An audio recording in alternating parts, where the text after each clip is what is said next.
Bơ lừa, có bùa nhớ chỉ rồi nè. Giờ hãy tiệc có nhớ là chỉ tự plei tôn đồ nó chứ. Có nhớ cái gì là có tê, có nhớ cá trà là có nó. Thì có chỉ li tự plei tôn đồ nó. Cũng một lần đó có thảo bơ lừa. Tôi lo lọ cầu. Mua đã chi trả giờ hú cú hắn lo lina. Chỉ hai tia, món nâng quăng cái nọ ấy có yêu cầu mù ròn trả ló. Nó có quả ia ló. Là giờ nó trả chia nè. Tao mà nó cũng bông xuống rong đĩa. Chỉ có yêu tôi yêu nâng cái bó. Bơ lừa, chỉ nhớ nè. Lọ nãy mà nó là một số bệnh chuột đã con tông à. Chả gì đi muốn bệnh chuột nha em bệnh chuột tôi đã con tông à. Cú xa tìa, cú yêu mũi lăng xin nó.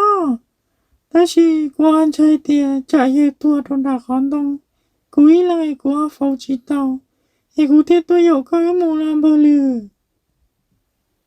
Ôi yo, hú cú hắn bộ coi. Sai điện chế có mù nông cái nọ. Ê chủ yếu có một số bên chua sơ. Mù là cũng xì mù là mà. Đó là ý mò nó thế. Là mù sâu à chả chế.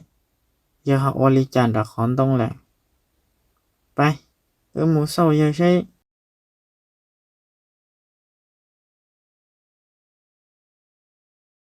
Bên chua. Các bữa nhớ con tông có nè. Nhớ chỉ có tự lần đó đó. Bơ lử tôi sâu có bún nó. Bên chưa? Ở giờ có chỉ tế ly các bữa nhớ hổ có nè. Nhớ tổ nô. Tao mê mê á, chẳng cho chỗ đại chỗ đuôi. Mà lý lo tao có, tao mê mê nữa. Ê, cú xài điện chê dư tôi lại nó. Cho tỏ này một chó quá rồi xí xa. Nhớ là mà bơ lo cô. Hôm bộ cha làm bên chua chỉ tế ly. Vô đâu cũng chạy theo bóng plì ta đi nè. Giờ trưởng thầu có nói chị của do cái hụp plì xin ta hòn chạy thầu nè. Ê, bà lừ. Có hả chị lì cô nè. Chó hay luôn đông đâu. Bên chua chọn nhẹ nè. Thứ chỉ mới chế nhá. Nhá lúc khỏn đông nó xì cứ trưởng do cái hộp lì thế. Bên chua giờ mó khó từ là đâu có rồi. Chê mó có món đơn một bó cái là hộp hộp lì nào à. Hay luôn đông đâu. Nhá tí dữ. Ở tùm bờ nít tôi lo. Nít phương xí chả đắt chi nè. Thật chỉ là cụ chỗ mù hao lử lề cụ trên nít tòn đè nít tôi lo mua đắt chi à. Bên chua. Đó là ý mà nó. Là tôi sâu xí có nhó lì chả xưa. Xí có lúc khỏn đông buồn đúng nà lì chả xưa. Thế giờ lò nà chất chơi cho có ai tìa. Chả chỉ có vô lì chả lại. Chúng lấy từ mù nhạc cái là bên nào. Úi, chị ạ. Chả có lì chả chê. Chúng lấy từ tụ phong dư lời nó xưa. Giờ là mà bên chua. Có chỉ bỏ hai tìa. Tôi chỉ cho ý tùm bờ nhá có tư lý lời. Chúng mà có tí lần sư. Là có trở lại tụi nhé cho nhé. Nhá đã khón tông nó sư.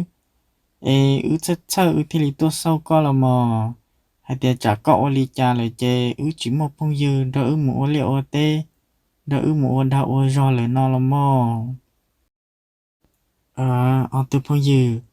Cụ chỉ ô lý cha theo. Lúc khán đông nó là nữ gì trong tải dạ của lúc chế.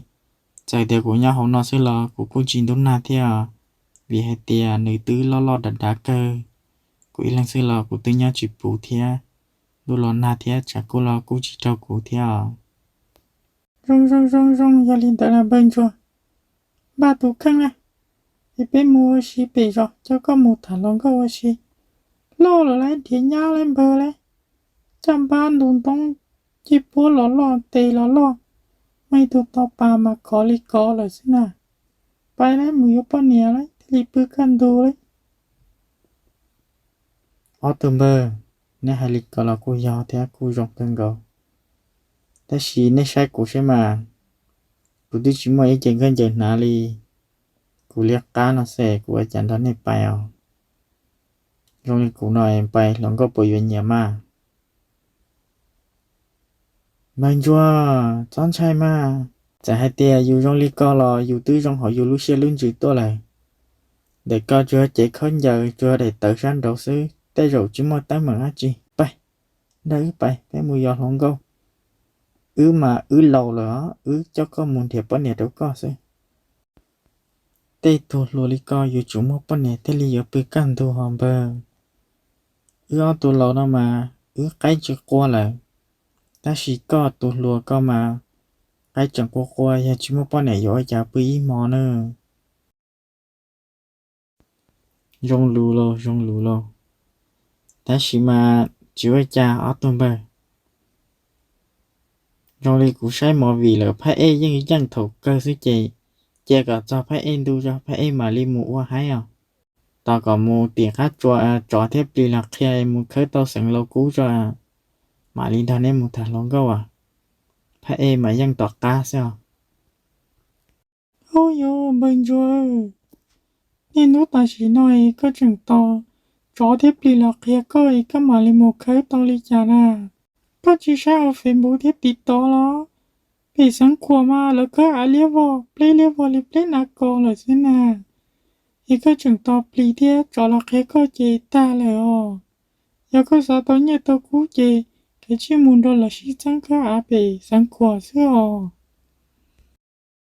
nhờ mà bên chua nên nó ta chỉ nói chị mong chị thông tích chờ nó tôi một khởi play lên vào bị sẵn khổ rồi có chừng là tao cho thép đi là khi con chơi trả mà ó luôn nữa chơi trả lừa là khi con kêu chỉ sao to rồi à tên họ có sai này về chơi họ mò vị là họ mò vị sao lúc nâng tiền chế trả lời yo to có kêu có cắn chỉ có tộc quả sao oli cha chọn cho nhá họ mò vị là họ tàu niệm câu cho ba thia là họ tàu giặc khổn đô mà của tư nhân cho ý giả lời thế này của cô tàu ý giả bên chúa chắc kỹ có hay có chủ yếu là hôm mò vì sư lúc nâng tia chị chỉ用linh tới liều chỉ cho ta lại ta đâu đi quá sư cái chỉ là bé sợ là sẽ bé yên thia chỉ nó bé plei thế châu sư oli là mà ở tầm bờ ý ta kỹ nó là của tôi chỉ tao nó mò thia của cô chơi black ali lại một bé một bó đã hẳn đi đã bé một sai cả sân chơi cho nó bên chúa lúc nâng tia chết nó chỉ muốn thiệt cắn đến trên đã đi rồi yêu sáng nó chỉ một tổ ta là lại sư nó chỉ ta liều ê ở tầm bờ của tôi chỉ muốn nhé này của ở cha một giờ lại tao ta là nó mà nhà hai đứa cũng muốn nhé chị của tôi cho một giờ khơi giờ là đâu cũng nà của tôi tao nói em mua gì thà lỏng gọi lại ô bên chúa cô chỉ nhớ cả rồi bé tí chỉ muốn nhẹ tiền sao tôi qua linh đó cú xa tiền chơi bé giờ sẽ thì nó sao có tranh tiền bé chọn nhẹ rồi bé chỉ muốn nhẹ sao bé làm món đồ nào cứ tôi cha nó linh đó sao chọn nhẹ tiền đúng nó này